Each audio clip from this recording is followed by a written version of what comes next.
Hello friends, today I am going to reveal some true facts of porn or pornography. But first of all, I request you to please share and subscribe my channel for getting my informative true facts videos uninterrupted. Please note that subscription of my channel is free of cost. Now, porn or pornography.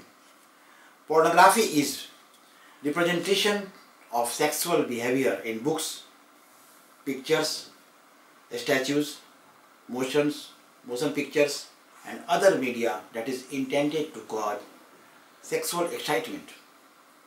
The distinction between pornography, that is illicit and condemned material, and erotica, which is broadly tolerated, is largely subjective and reflects changing community standards. The word pornography, derived from the Greek word porni, means prostitute, and graphein means to write, was originally defined as any work of art or literature depicting the life of prostitute. Because the very definition of pornography is subjective, a history of pornography is nearly impossible to conceive. Imagery that might be considered erotic or even religious in one society may be condemned as pornographic in another. Thus, European travelers in India in the 19th century were appalled by what they considered pornographic representation of sexual contact and intercourse on Hindu temples such as those of Khajuraho. Most modern observers would probably reflect differently. Many contemporary Muslim societies likewise apply the label pornography to many motion pictures and television programs that are unobjectionable in Western societies. To adapt a cliche, pornography is very much in the eye of the beholder. In many historical societies, frank depictions of sexual behaviors, often in a religious context, were common. In ancient Greece and Rome, for instance, phallic imagery and depictions of orgastic scenes were widely present, though it is unlikely and they fulfill anything like the social or psychological functions of modern pornography. A modern use seems more likely in some of the celebrated erotic materials, such as Roman poet Ovid's Ars Amateur, means art of love, treatise on the art of seductions, intrigue and sensual arousal.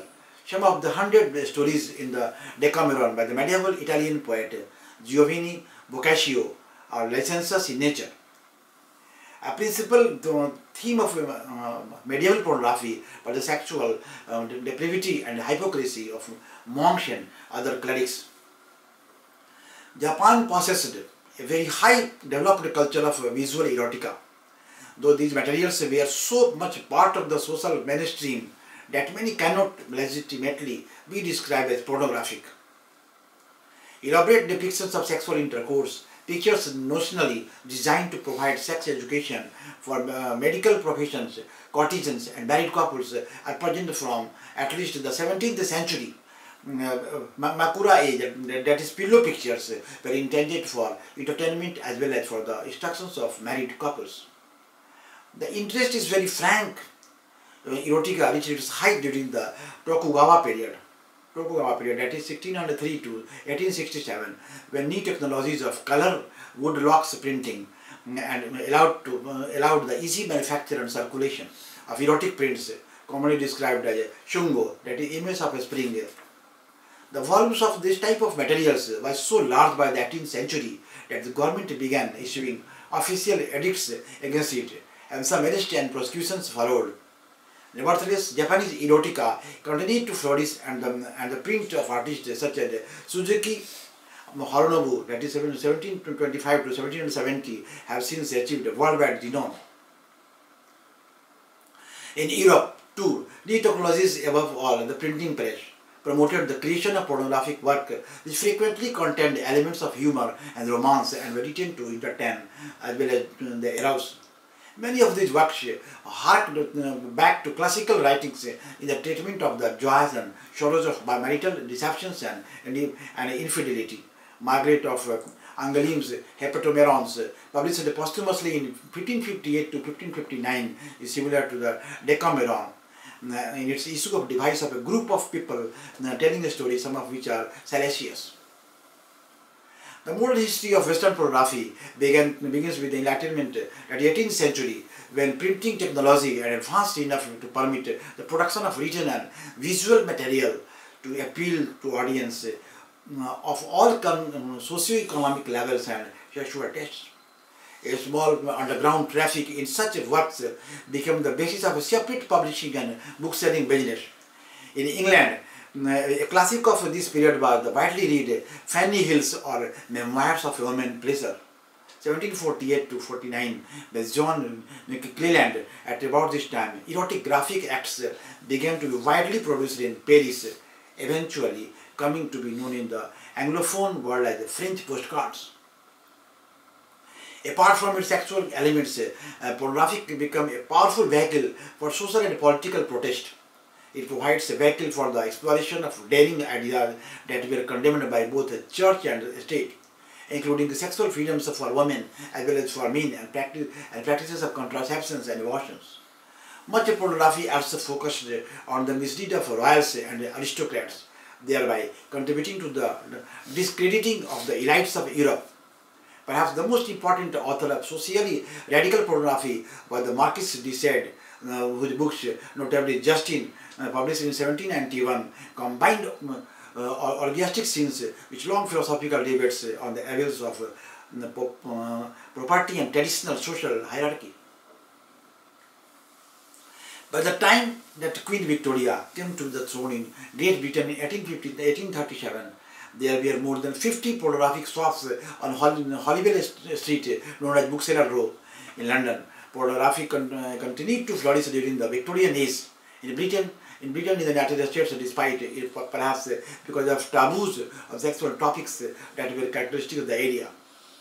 The massive and anonymous autobiography of My Secret Life, published in 1890, is both a detailed recounting of an English gentleman's lifelong pursuit of sexual gratification and a social chronicle of the seamy underside of a potentially society. An important periodical of the era was The Pearl, that is 1879 to 80, which included serialized novels, short stories, crude jokes, poems, and ballads containing graphic descriptions of sexual activity.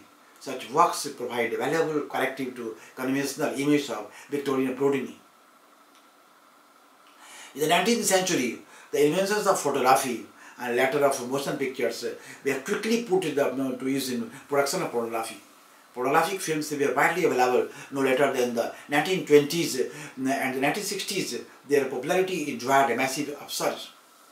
The development of video cassettes in the 1980s and the digital video discs, that DVDs, in 1990s enabled the wide distribution of pornographic films and further encouraged their use because they could view it in private. Pornographic images and films became even more widely available with the emergence of the internet in the 1990s. The pornographic industry became one of the most profitable on the internet, apart from providing a vast marketplace for commercial pornography appealing to many diverse tastes.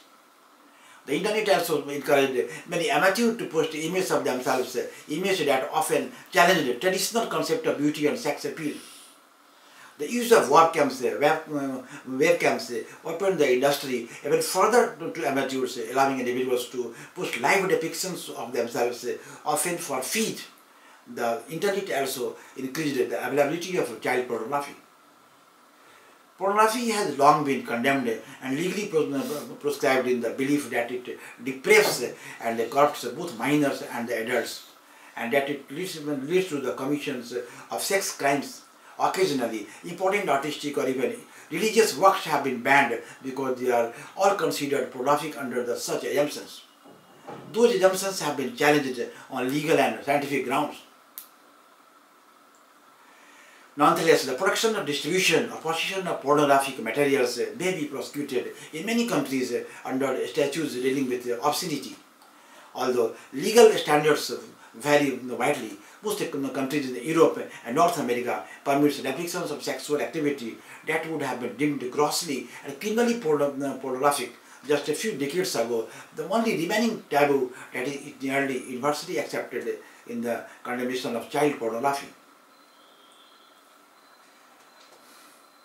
please note that watching pornography is very much harmful for all age group. I am going to repeat this. Please note that watching pornographic materials is very much harmful for all age groups. In my next video, I will reveal some true facts of other more interesting topics. Thanks.